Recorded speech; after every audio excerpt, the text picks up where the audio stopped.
Chairwoman Ray, Vice Chair Fisher, Ranking Member Brent, and members of the House General Government Committee, thank you for this opportunity to provide proponent testimony on House Bill 16. My name is Gary Daniels, here representing the ACLU of Ohio. HB 16 is not a complex bill. As you know, this legislation would allow people to display political yard signs on their private residential property when that property is otherwise subject to regulation by a homeowners association or similar entity. While the ACLU of Ohio typically involves itself in matters where there is a clear government actor regulating or restricting constitutional rights, that dynamic is largely absent from these situations because HOAs and similar bodies are private actors, not government ones. So the First Amendment does not apply here. However, across the country and throughout Ohio, the ACLU has involved itself in other matters of free expression when there is no or little government involvement. Over the decades, such examples include movie ratings, book and music censorship and suppression, speech and expression via social media, and other speech via the internet. As with those examples and others, the ACLU of Ohio supports HB 16 because of its overall goal of protecting speech. That said, we also believe HB 16 can and should be improved. It is clear via its language, the intention of HB 16 is to incorporate First Amendment standards into the revised code in this context, but it falls short in that regard. That is, as currently written, HB 16 explains this legislation is not meant to conflict with, quote, any other state or federal law, local ordinance or resolution, or a proclamation by the governor. Given our own experiences in litigating and pursuing local ordinances aimed at the regulation of political yard signs, the ACLU of Ohio is concerned about the likelihood there remains outdated and unconstitutional local laws still on the books across the state. So, should a conflict arise between a property owner and an HOA or similar entity, and that HOA or similar entity conducts a review of the local laws applicable to their area and location, they could be unwittingly relying on an unconstitutional ordinance to defend their restrictions. In addition, HB 16 contains language authorizing HOAs and similar entities to reasonably restrict such things as the time and location signs can be placed, their number and size, and the manner which they are placed. Reasonable time, place, and manner restrictions are a core part of First Amendment jurisprudence, but HB 16 does not bind HOAs and related entities to First Amendment case law. The concern here is whatever, quote, reasonable restrictions an HOA implements could be significantly different than what is otherwise allowed or not allowed by purely government actors under the First Amendment. However, we believe these problems can be largely solved by amending HB 16 to make clear HOAs and related entities must also abide by current First Amendment jurisprudence with regard to the regulation of yard signs on one's property, even though HOAs and these entities are not otherwise bound to the First Amendment. This change would be in the spirit of HB 16's goal to apply free speech principles to the situations this bill addresses. In closing, the ACLU of Ohio encourages this committee's support of House Bill 16 with the caveat it should and needs to be improved in order to fully accomplish this bill's goals. Thank you, Madam Chairwoman. Thank you, Mr. Daniels. Are there any questions for the witness? Ranking Member Brent. Thank you, Chairwoman. Thank you from the Chairwoman to the witness. Thank you so much for coming before our committee. As you were saying that, I was actually thinking about the couple of different homeowners associations in my house district where if this rule was to go into this, went into law, this bill will be out of line with the actual city's current rules. I think for like one of my cities, I'm not gonna say their name because it's not relevant, but you only can put the signs up 30 days before, not 30 days, 45 days, but this bill will make it sure that it's only 30 days, and so that will be out of compliance with it because every city has their own kind of rules about that. So as you were saying, I was like, well, maybe we need to talk to the bill sponsor for that. Is that the kind of, is that where you were trying to leaning with that it might contradict? Yeah, through the chair to Ranking Member Brent. Yeah, there's, we have as an organization, we've litigated and threatened to litigate yard sign cases for quite literally decades. And we have seen just a full gamut of local laws across the state in this regard. You can only have one political yard sign, things of that nature, which, if you can only have one, of course, that ignores other elections, it ignores two people in one household might have different political opinions and want different signs, odd restrictions on the size, how soon they can go up, how soon they must come down after an election. Just, a whole wide range of things where almost always we would be able to take care of these situations without litigation by writing local officials and the local law director and say, hey, we think, this is after somebody has been threatened with a citation or something similar, contacts us and we contact the city and say, hey, look, we think that your ordinance is unconstitutional for these reasons and are ready to defend this particular person as you come after them. And again, almost all of the time, the local officials in their legal counsel acknowledge, yes, okay, we're going to stop pursuing, any kind of citation or anything else against these people, but that law remains on the books. And so, situations like Ranking Member Brent, you bring up, yeah, that could very well be a problem. For us, again, when you settle a case, you're not, or whether it's, litigation-wise or it never gets to litigation and you sort of informally take care of the problem, you're not creating case law. That people can then look back on and say, oh, I can see where the court clearly said X, Y, and Z in this context. So it can create some understandable confusion, again, if somebody is to rely on a local ordinance, not knowing, that the ACLU or somebody similar 10 or 20 years ago came knocking and said, hey, we think this is unconstitutional, you shouldn't enforce it. For whatever reason, you have local governments that, if something comes to their attention that a law is unconstitutional, they don't always rescind that ordinance or amend it accordingly. So you're left with, these, again, unconstitutional laws in different areas around Ohio. So yes, that's a concern and even goes beyond, this particular example that you voiced. I just have a quick follow-up, Chairwoman. Sure. Thank you.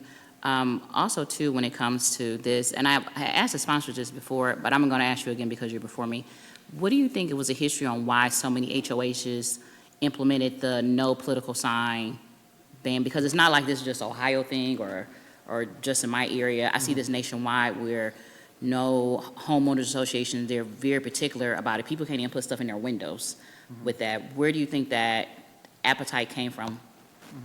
Through the chair to Ranking Member Brent, I can't speak to that because I don't live, within an HOA. I don't have any kind of direct experience. I think anecdotally, though, a lot of people know that the attraction for some people to live in a property or a neighborhood or an area that is governed by an HOA is, okay, it keeps your neighbors from painting their houses a certain, color. It makes sure that everybody's lawns are cut, et cetera, et cetera. It provides an environment and an atmosphere that some people like, including the absence of political yard signs. And I know the response from some people is, well, if you don't like this, then don't live in or buy a property that is regulated by an HOA. But that is quickly butting heads with reality, let's say, because if you look at Realtor.com, they'll tell you in 2024, 70% of new builds across the country are governed by an HOA or a similar entity. So you take a city like Columbus, where there's been a housing shortage for quite a while, people oftentimes are desperate to buy, they go through trying to buy 10, 12, 20 different houses, they keep getting outbid, they finally find a property, and they say, okay, we'll deal with an HOA even if we don't otherwise kind of like the idea, and then they find themselves subject to these restrictions. I would bet that if you ask people who are living under the authority of an HOA or a similar entity to vote on that particular provision of political yard signs, you would probably, I'm sure, find plenty of people that say, yeah, we don't like that particular rule or regulation or provision, but we have, sort of just basically learned to deal with it because this was the only property that was available to us within our price range that, 25 other people weren't bidding on. Just a follow-up to more or less to the chairwoman, indirectly to the person. The more I thought about it too, and I'm just saying this because sometimes you got to say stuff on camera. I think sometimes people want a very vanilla look to their community where everything looks the same, and they don't want the contrast of stuff. I know when a neighbor of mine decided to paint their door pink, it was a whole big thing at the meeting. It was a big deal. She almost got the boot. But I think people are looking more or less for these like cookie cutter communities where everything looks the same. And I think the tide is turning where folks want to have the individuality with things, and I see that's what's trying to get conveyed with the bill. Not saying I'm for or against the bill, but I think that's what the tide is kind of pushing towards. Thank you, Chairwoman. Sure. Any further questions? Representative Byrd. Thank you, Chair.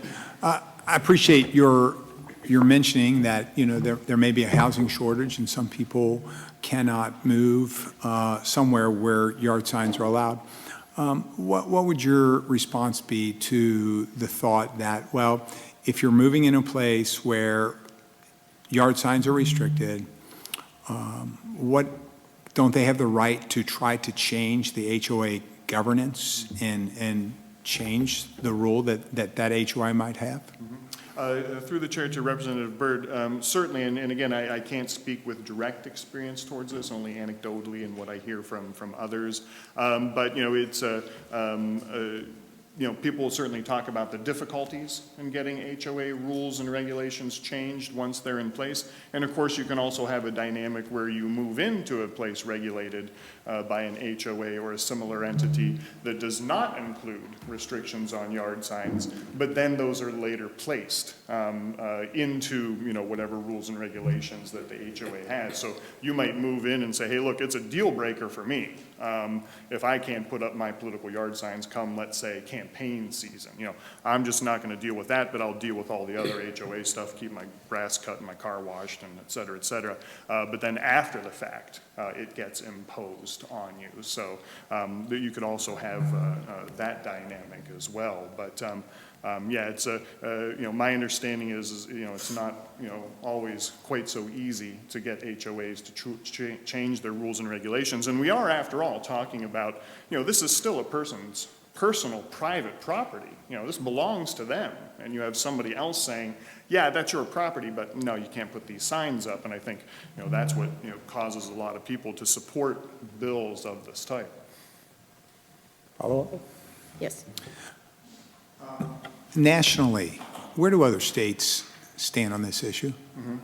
Through the chair to Representative Byrd, I looked at this type of bill has been around for just a little bit, and so I've looked into it before and including preparing for today, just to see ACLU involvement on this issue in other states. And indeed, ACLU has been involved in a variety of other states, and, you know, sometimes you might have a state constitution provision that gives extra oomph to the homeowner, you know, with regard to this, you know, beyond any other kind of local laws or anything. But just looking at how and when the ACLU has been involved in this across the country certainly leads me to believe that, yeah, this is an issue everywhere. So, you know, I've seen it in Michigan, Colorado, New Jersey, you know, places like that that have all been dealing with this issue, introducing legislation, some of them passing it. And again, you do have some states, very few, where you have very strong speech protections in the state constitution, which you know, tips the balance one way in a way that Ohio does not have. Representative Mann, do you have a question? Thank you, Chairwoman, and thank you. As you can imagine, I have lots of yard signs that have been in my yards for many, many years, and was fine with that, but I've recently moved to an HOA, and before I moved there, I read all the rules. Some of them I didn't like, some I did, but I moved there anyway, and one of the rules, you cannot put yard signs, political yard signs in a yard, or any kind of signs. And I kind of agree with Representative Byrd. You know, if I don't like that, I can run for the board. I can go and complain and try to get it changed. But if we pass this bill, to me, this is bigger government telling a local government what you can and cannot do.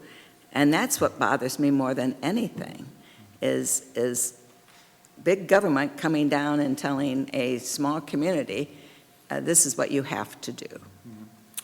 Through the chair to Representative Manning, yeah, it's I get your concern in that regard, certainly, but, you know, I would also say that if you were probably to poll everybody within the community where you or somebody else might live that's governed by an HOA, you would find a wide variety of opinions, you know, regarding that particular provision.